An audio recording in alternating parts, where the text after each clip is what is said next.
పురుగులు వస్తాయా? నిజమా ఒట్టిదా? పురుగులు వచ్చినాయన్నా? ఏం చేశారు? పారేశారా? ఏమి? ఆహా. వరికుంటపాడు ఉన్నత పాఠశాలలో విద్యార్థులకు మధ్యాహ్న భోజనంలో పురుగులన్నం పెడుతున్నారని ఆరోపణలు వస్తున్నాయి.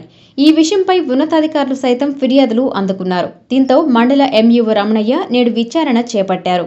హైస్కూల్కు విచ్చేసిన ఆయన అక్కడే ఉన్న వంటశాలలో పాత బియ్యాన్ని తనిఖీ చేశారు. భోజనం వండే సిబ్బందితో మాట్లాడి వివరాలు తెలుసుకున్నారు. అయితే మధ్యాహ్న భోజనానికి పాత బియ్యం వాడటం లేదని వారు సమాధానమిచ్చారు. విచారణ అనంతరం ఆయన మీడియాతో మాట్లాడారు. మధ్యాహ్న భోజనంలో పురుగులు వచ్చినట్లు ఆధారాలు లేవని తేల్చి చెప్పారు. కొత్త బియ్యాన్ని భోజన పథకానికి వినియోగిస్తున్నట్లు వెల్లడించారు. బియ్యం సరఫరా చేసేవారు ఆలస్యం చేసినందున వేరే స్కూల్ నుండి బియ్యం తెచ్చి వినియోగిస్తున్నట్లు తెలిపారు.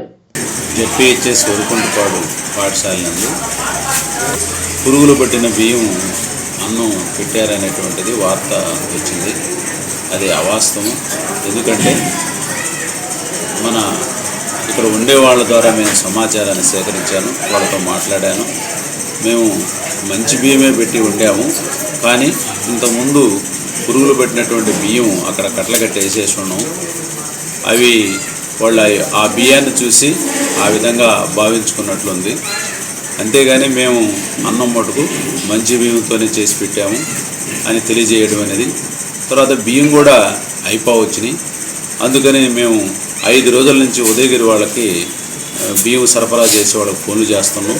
వాళ్ళు ఇయ్యాలో రేపు వస్తాయి అని చెప్పి మాకు తెలియజేస్తూ ఉన్నారు. మెయిన్గా ఆ బియ్యం వాళ్ళు సరఫరా చేసే వాళ్ళ వల్ల మాకు కొంచెం ఇబ్బందిగా ఉంది. అంతేగాని పాఠశాలలో ఎక్కడ కూడా లేకుండా ఉన్న పక్క స్కూల్ నుంచి మటుకు తెచ్చుకొని కొత్త బియ్యమే పెడుతున్నాం, కానీ పాత బియ్యం అంతా కూడా పక్కన పడేసేస్తున్నారు. అవేమన్నా పురుగులు బట్టి ఉండుంటాయి చూసి ఈ విధంగా భావించుకున్నారు. అంతేగాని పాఠశాలలో మటుకు మంచి బియ్యమే ఆహారంగా వడ్డించడం జరుగుతూ ఉంది.